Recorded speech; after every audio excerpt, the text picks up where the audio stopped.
In the winter of 1943, at an airfield in Northern Ireland called Ballykelly, a British biologist named Conrad Hal Waddington stood on the tarmac and watched a squadron of B-24 Liberators being taken apart.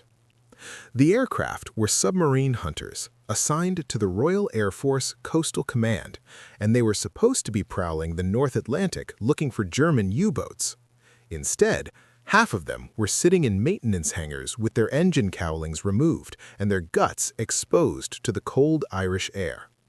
Of 40 aircraft assigned to the two squadrons at Ballykelly, only about 20 were flyable on any given day. The rest were grounded, not by enemy action, not by weather, but by their own maintenance schedule. Waddington was not a mechanic. He was not an engineer.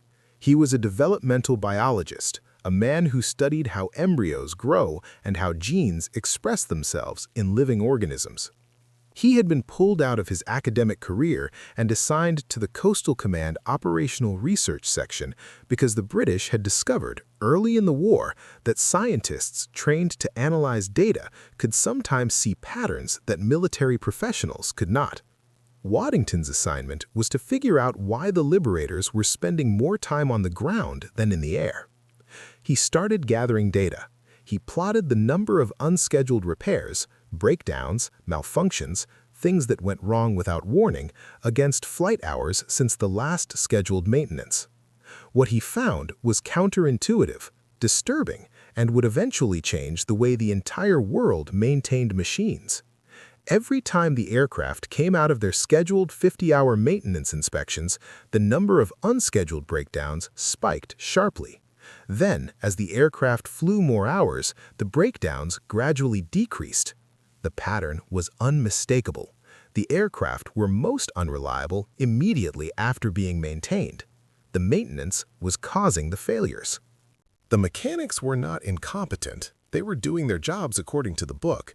But every time they opened an engine cowling, disconnected a fuel line, removed an inspection panel, replaced a gasket, tightened a fitting, they introduced new opportunities for error. A gasket seated slightly wrong, a safety wire not quite tight, a hose clamp that did not seat the way the old one had. The act of maintaining the engine was disturbing a system that had settled into a working equilibrium, and the disturbance created new failures at a rate that exceeded the failures the maintenance was intended to prevent. Waddington's conclusion was explosive. Scheduled maintenance, he wrote, tends to increase breakdowns, and this can only be because it is doing positive harm by disturbing a relatively satisfactory state of affairs. His recommendation to the RAF was radical. Extend the maintenance intervals, eliminate inspections that were not demonstrably beneficial, and leave the engines alone unless there was specific evidence that something needed attention. The RAF listened. They extended the intervals, they reduced the number of scheduled maintenance tasks, and the availability of the Coastal Command bomber fleet increased by more than 60%.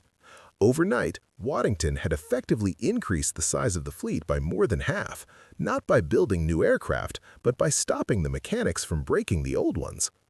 This discovery, which became known as the Waddington effect, remained classified until 1973. It was not rediscovered in the civilian world until the 1960s, when two scientists at United Airlines, an engineer named Stanley Nowlin and a mathematician named Howard Heap, independently arrived at the same conclusion. Their work became the foundation of what is now called reliability-centered maintenance, the philosophy that governs how every modern airline, every modern military, and every modern industrial operation maintains its equipment. But in the winter of 1943, none of that mattered to the men who flew the aircraft. What mattered was this. The engines had a number stamped on them, a time between overhauls, a limit in hours beyond which the manufacturer said the engine should not be flown without being torn down, inspected, and rebuilt. And the war did not care about that number. The Rolls-Royce Merlin was not supposed to be the most important engine of the Second World War. It was supposed to be a replacement for the Kestrel, Rolls-Royce's successful but aging 21-liter V12 that had powered most of Britain's frontline fighters and bombers through the 1930s. The new engine, initially called the PV-12 for private venture because the British government had not yet committed to funding it, would be a 27-liter V12, liquid-cooled, supercharged, with a target output of roughly 1,100 horsepower. It was first run on the test bench in 1933 and first flew in a Hawker Hart biplane in 1935. The name came from Rolls-Royce's tradition of naming their engines after birds of prey: the kestrel, the peregrine, the vulture, the griffin. Someone decided that this engine deserved something more mythical. They named it after the wizard, Merlin. It was a name that would prove prophetic because the engine would spend the next decade performing feats that looked very much like magic. The early Merlins were not magical. They were troubled. The first production variant, the Merlin 1, had crankshaft vibration problems that cracked the propeller reduction gears. The coolant system leaked. The single-speed supercharger was adequate but uninspired. The engine produced roughly 1,000 horsepower, which was competitive but not dominant. What saved the Merlin was not its initial design, but its capacity for growth, the vast, almost inexhaustible potential for improvement that the basic architecture contained. By 1940, the Merlin III was powering the Spitfire and Hurricane into the Battle of Britain at about 1,030 horsepower. By 1942, the Merlin 61, fitted with Stanley Hooker's brilliant two-stage, two-speed supercharger and running on 100-octane fuel provided by American refineries, was producing over 1,500 horsepower and giving the Spitfire 9 a 70-mile-per-hour speed advantage over the Spitfire V it replaced. By 1944, the Merlin 66 was producing 1,705 horsepower on 150-octane fuel with water methanol injection. By the end of the war, test bench variants were reaching 2,640 horsepower, more than 2.5 times the output of the original design. The engine grew because every component had been overbuilt. The crankcase was stronger than it needed to be. The crankshaft had more bearing surface than the original power required. The cylinder heads had been designed with cooling passages that could handle heat loads far beyond what the first supercharger produced. Whether this was deliberate foresight, or conservative engineering, or simple good luck, the result was an engine that could be pushed harder and harder year after year without reaching the structural limits of its basic architecture. 150,000 Merlins were built by the end of production in 1950 by Rolls-Royce at Derby, Crewe and Glasgow, by Ford of Britain at Trafford Park near Manchester, and by the Packard Motor Car Company in Detroit, Michigan, which produced over 54,000 under license as the V1650. It powered the Spitfire, the Hurricane, the Lancaster, the Mosquito, the Halifax, and, in its Packard incarnation, the P-51 Mustang, the aircraft that many historians consider the finest propeller-driven fighter of the war. Every engine has a number, a limit, a boundary between the hours where the manufacturer says the engine is safe and the hours where the manufacturer says, stop flying and tear it down. For the Rolls-Royce Merlin, that number varied by variant, by application, and by the year of the war. But the general range was this. The time between overhauls for a wartime Merlin in fighter service was approximately 240 hours. Some sources cite lower figures for early variants, as low as 100 to 180 hours for Packard V1650s in the demanding conditions of North African operations. Some cite higher figures for later variants in less stressful applications, up to 300 hours or more for Merlins in bomber service, where the engine spent less time at high boost. 240 hours. That was the official answer, the number in the maintenance manual, the line that Rolls-Royce drew between acceptable risk and unacceptable risk.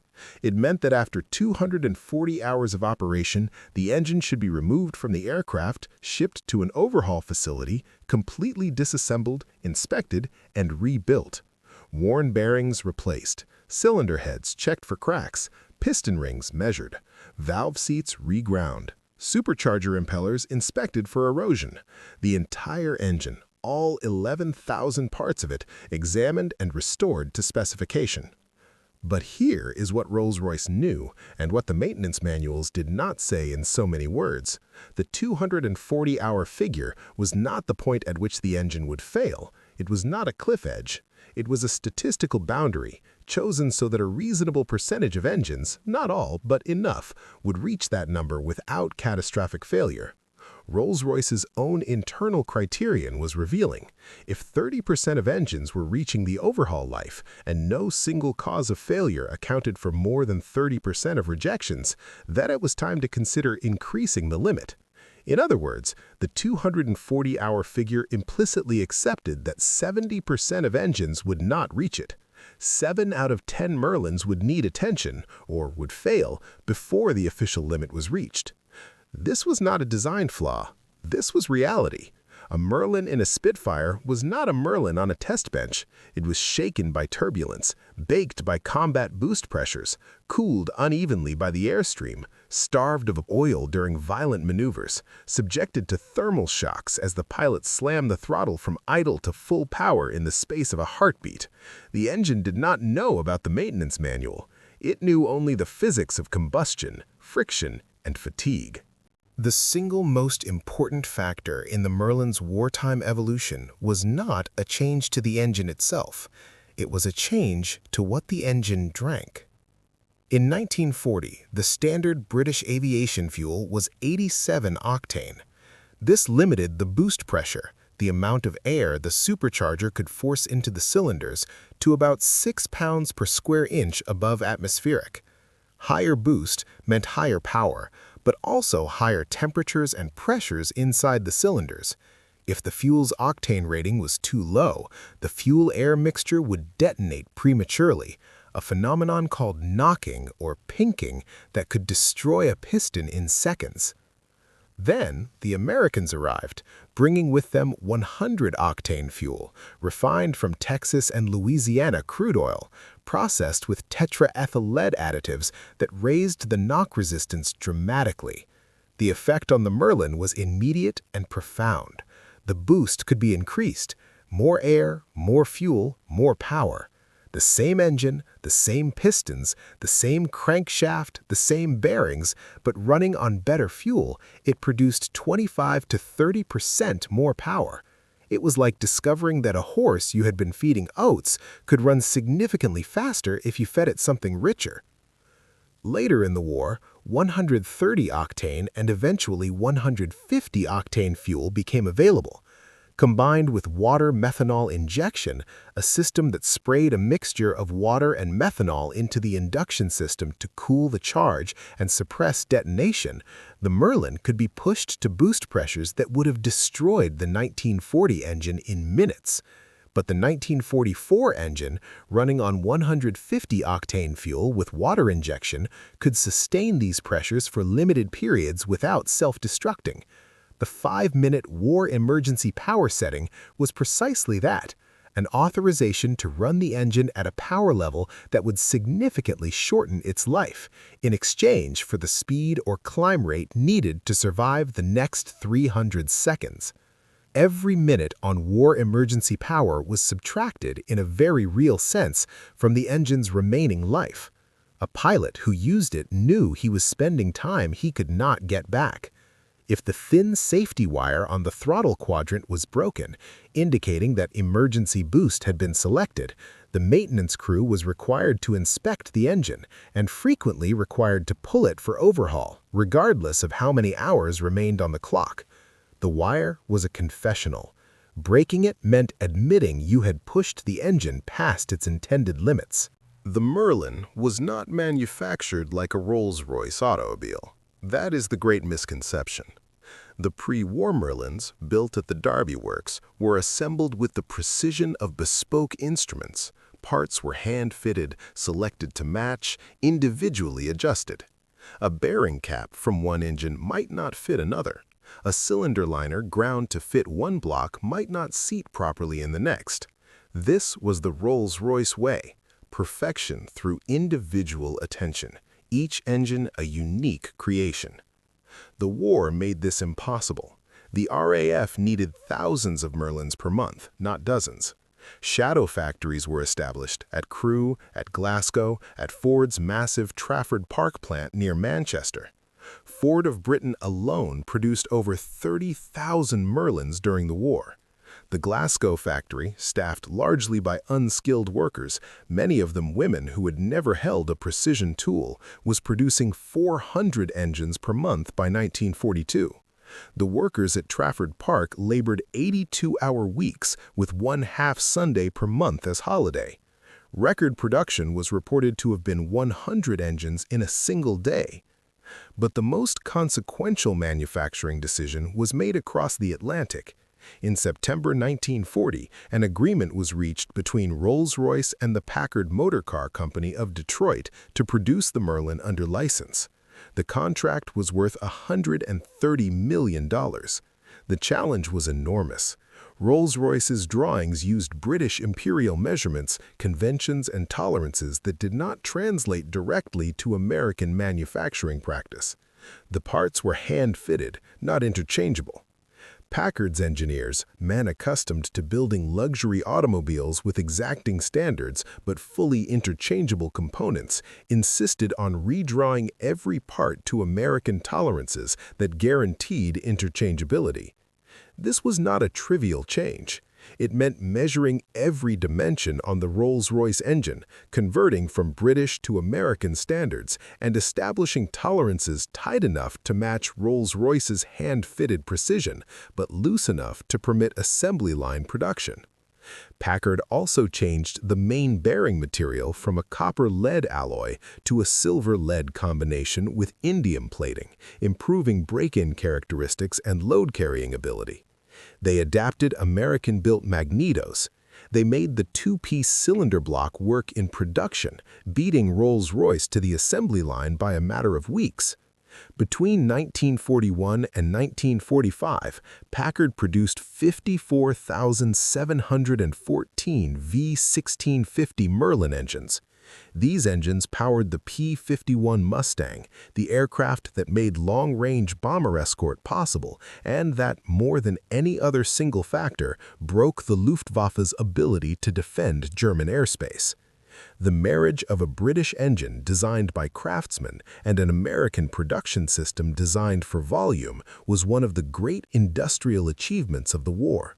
But the production was not smooth. Labor disruptions plagued the Packard plant.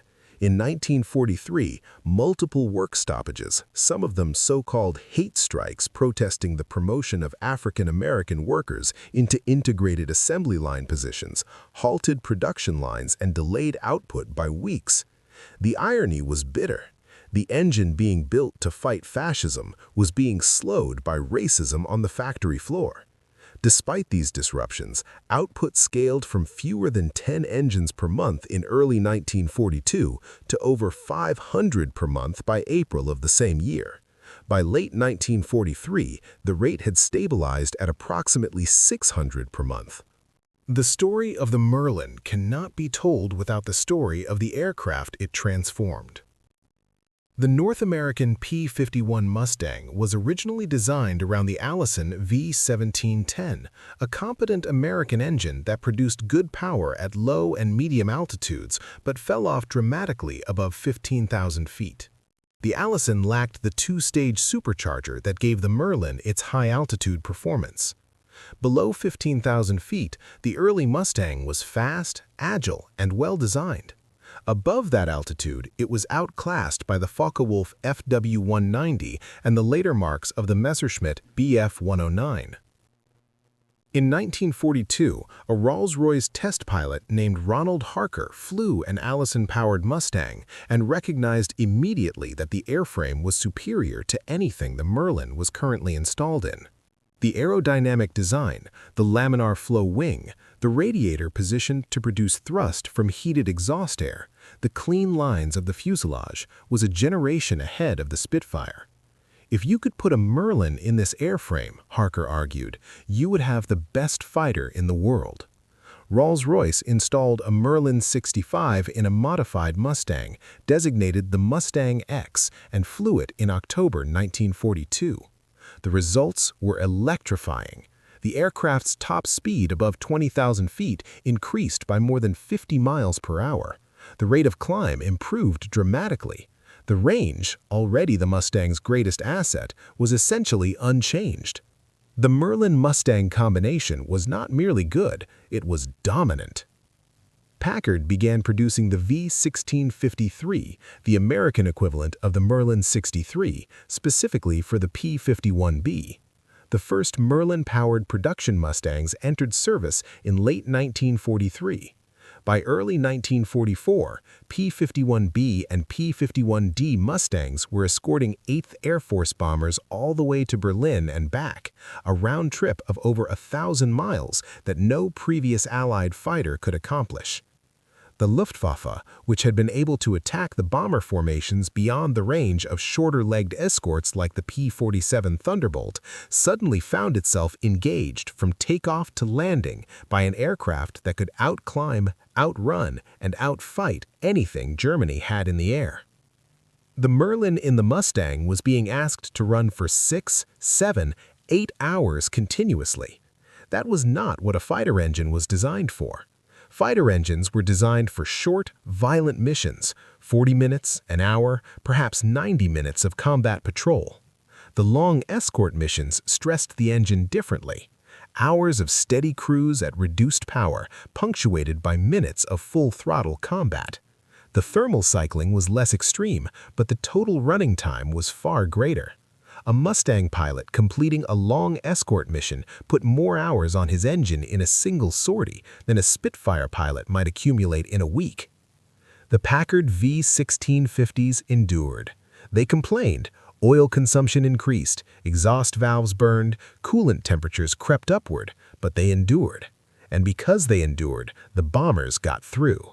And because the bombers got through, the German war industry was ground to dust. The Merlin was inspected after every 25 flight hours. A more thorough inspection was performed at 50 hours, a major inspection at 100 hours, a complete overhaul at 240 hours, or whenever the engine showed signs of distress, whichever came first. In theory. In practice, the maintenance schedule collided with the operational schedule, and the operational schedule won.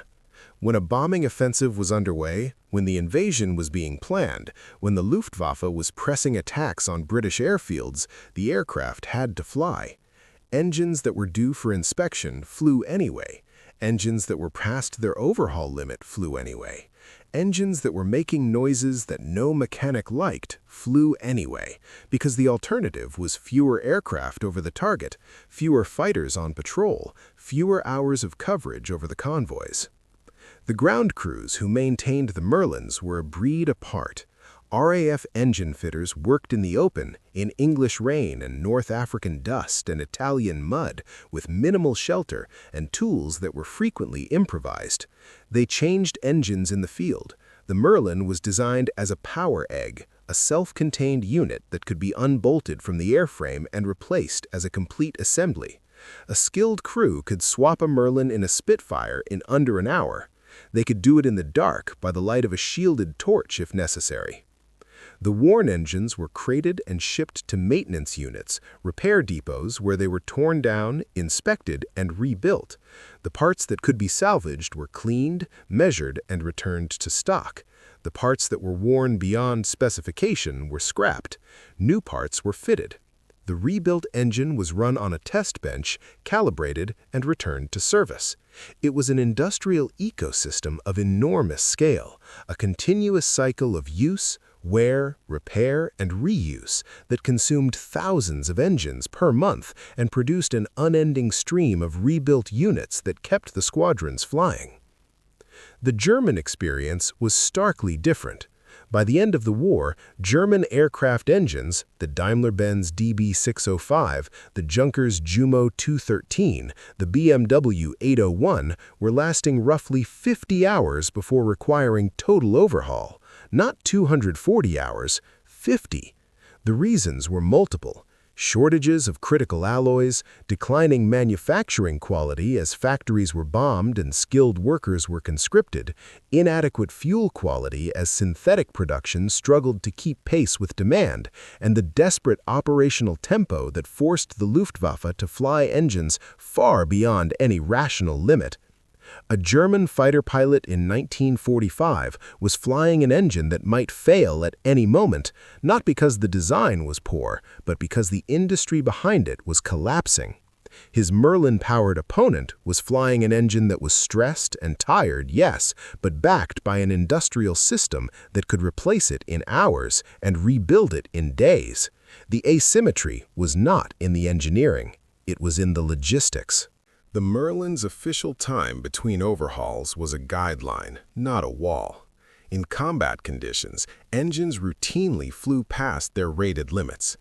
The decision to continue flying an engine beyond its TBO was not made lightly. It was a calculated gamble, weighed against the operational need for every available aircraft. Bomber Command Lancasters, carrying 4 Merlins each on missions that could last 8 or 9 hours, consumed engine life at a rate that strained even the massive overhaul system. A Lancaster crew completing a 30-operation tour might log over 200 hours on its engines, close to the overhaul limit. If the engines were still running well and the operational need was urgent and the replacement engines had not yet arrived from the depot, the aircraft flew. The squadron engineering officer signed the authorization. The ground crew crossed their fingers. The pilot listened to the engine note on takeoff, straining for any asymmetry, any roughness, any hint that one of his 4 Merlins was about to surrender. He listened the way a doctor listens to a heartbeat, for the sound that should not be there. During the weeks before D-Day, when every aircraft was needed for the transportation plan, the systematic destruction of French rail junctions designed to isolate Normandy from German reinforcements, the pressure to keep aircraft flying past their engine limits was intense. Engines that should have been pulled were kept in service. Aircraft that should have been grounded flew their missions. The invasion took priority over everything, including the maintenance schedule. If a Merlin failed on a Lancaster over the English Channel on the night of June 5, 1944, the crew had 3 other engines and a chance. If the Lancaster was not available at all because its engines were sitting in the overhaul shop, the rail junctions stayed intact and the panzer divisions moved freely toward the beaches. In fighter service, the calculus was different but equally stark. A Spitfire pilot flying 3 sorties a day during the invasion might log 6 to 8 hours of engine time per day. At that rate, a Merlin would reach its overhaul limit in roughly 40 days of intense combat. In 40 days of the kind of flying that characterized June and July 1944, low-level strafing runs, dogfights over the beachhead, armed reconnaissance into the bocage, the pilot was statistically more likely to be killed or wounded than the engine was to fail. The engine's operational life was, in many cases, longer than the pilot's expected survival. The Mustang pilots of the 8th Air Force flew escort missions that lasted 5, 6, 7 hours, deep into Germany and back. Hours of economical cruising punctuated by minutes of violent combat at emergency power. These long missions were punishing to engines in ways that shorter sorties were not. The Packard V-1650s in Mustangs operating from North Africa and Italy had TBOs as low as 110 to 180 hours, reflecting the brutal conditions. Desert heat that baked the engine nacelle to temperatures that degraded rubber seals and softened gaskets, fine sand that infiltrated every opening and ground against every bearing surface, and the stress of operating at boost pressures the original Merlin III would never have survived. And yet, they flew. They flew past the number. They flew because the alternative was not flying, and not flying meant bombers without escort, and bombers without escort meant losses of 8, 10, 12% per mission, losses that would destroy the 8th Air Force in weeks.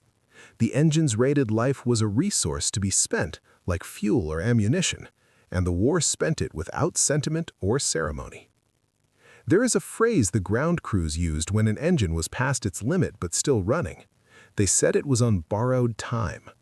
Every hour past the number was a gift, an act of faith that the bearings would hold, that the crankshaft would not crack along the fatigue line growing invisibly inside the steel. They could not see the fatigue, they could not measure it in the field. They could only listen and trust that the sound they heard was strength, not the last whisper before silence. After the war, the Merlin's education continued. Civil variants, designated the Transport Merlin, were developed for airlines operating aircraft like the Avro York, the Avro Tudor, and the Canadair North Star. These engines were designed for reliability and longevity, not combat power. The boost was reduced, the operating temperatures were lowered, the maintenance was meticulous. By 1951, the time between overhauls for a civil Merlin had reached 650 to 800 hours, 3 to 4 times the wartime figure. By then, single-stage Merlins had accumulated over 2.5 million hours of civil operation. The engines had gone from a wartime life of 240 hours to a peacetime life approaching 1,000, not because the engine had been redesigned, but because the operating conditions had been civilized. The same engine that burned itself out in 240 hours of combat could last 3 times that long when it was not being asked to perform miracles. This was the Merlin's ultimate lesson, and it is the lesson that Wington discovered independently on the tarmac at Ballykelly. An engine does not have a fixed lifetime. It has a lifetime that depends on how it is used, how it is maintained, and how hard it is pushed. The 240-hour TBO was not wrong. It was the correct number for an engine being flown at combat boost, subjected to violent thermal cycling, operating in conditions of vibration, dust, and neglect. The 800-hour TBO was also correct for the same engine, flying at moderate power, properly maintained, gently treated. The number was not a property of the engine. It was a property of the relationship between the engine and its world. The Daimler-Benz DB601 and 605 engines that powered the Messerschmitt Bf 109 were, by any engineering measure, excellent designs. The DB605 produced comparable power to the Merlin, used fuel injection rather than carburetors, which gave it an advantage in negative G maneuvers, and was well suited to the Luftwaffe's operational requirements. But by 1944, the DB605 had a time between overhauls of roughly 220 hours, and in practice, engines were being pulled at 100 hours. By 1945, that number had collapsed to 50 hours or less. The reasons were structural. Germany's supply of chromium, nickel, and molybdenum, the alloying elements that gave engine steel its heat resistance and fatigue strength, was being strangled by Allied bombing and blockade. Substitute materials were used. Bearings made with inferior alloys wore faster. Cylinder heads cast from recycled metal developed cracks sooner. Piston rings cut from lower-grade steel lost their tension in fewer hours. The fuel, too, was deteriorating. Germany's synthetic aviation fuel, produced from coal through the Fischer-Tropsch process, could not match the octane ratings of the petroleum-based fuels available to the Allies. German engines ran on 87-octane B4 fuel, where Allied engines ran on 100 or 130 or 150. Lower octane meant lower boost, lower power, or higher risk of detonation. The German pilot who pushed his throttle forward was gambling with chemistry that was working against him. The result was an air war in which one side's engines lasted 5 times longer than the others. Not because the designs were 5 times better, but because the industrial ecosystem, the fuel, the alloys, the bearings, the maintenance infrastructure, the replacement rate, was 5 times deeper. The Rolls-Royce Merlin is still flying today. The Battle of Britain Memorial Flight, operated by the Royal Air Force, maintains Spitfires, Hurricanes, and a Lancaster powered by Merlins that are older than most of the people who come to watch them fly. Privately owned warbirds, restored Mustangs, Spitfires, Mosquitoes, Lancasters appear at air shows around the world, their Merlins overhauled by specialist firms in England and the United States to standards that would have astonished the wartime ground crews who changed engines in the rain with spanners and torches and language that would not survive a church service. Modern overhaul facilities use metallurgical analysis, magnetic particle inspection, X-ray examination, and computerized balancing equipment that did not exist in 1943. The engines are treated with a care and reverence that the war never allowed. An owner of a restored Spitfire today might spend $200,000 on a Merlin overhaul and receive an engine that will run for 500 hours between inspections. The wartime RAF would have considered that number fantasy. The wartime RAF would have been happy with an engine that ran for 100 hours without needing anything more than new spark plugs and a fresh set of prayers. The sound is unmistakable. If you have never heard a Merlin, you cannot understand what the word means to the men and women who lived through the war. It is not the sound of an engine, it is the sound of history. A deep, resonant, slightly rough growl at idle, rising to a full-throated roar at takeoff power, climbing to a distinctive whistling howl at high boost as the supercharger forces air through the induction system at pressures that would burst a balloon. At full power, the 12 cylinders fire in a sequence that produces a harmonic tone, not smooth, not musical, but alive. Ragged at the edges, powerful at the center, the sound of controlled violence. It is the sound of 2,000 horsepower contained in a block of aluminum and steel no larger than a dining room table. Veterans who heard it in 1940, lying in fields or huddled in Anderson shelters as Spitfires and Hurricanes fought over southern England, never forgot it.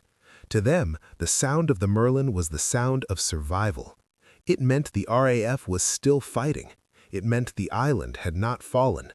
The engine note carried through the summer air of 1940 like a pulse, irregular, strained, sometimes faltering, but never stopping. 150,000 were built. They flew in every theater, on every front, in every condition from the Arctic convoys to the deserts of North Africa to the humid monsoon skies of Burma. They were maintained by men and women who worked 82-hour weeks in freezing hangars and sun-baked dispersals. They were pushed past their limits by pilots who needed 5 more minutes of power to outrun a Messerschmitt, by squadron commanders who needed 3 more aircraft for tomorrow's raid, by an industrial system that treated engine hours as currency to be spent in pursuit of victory.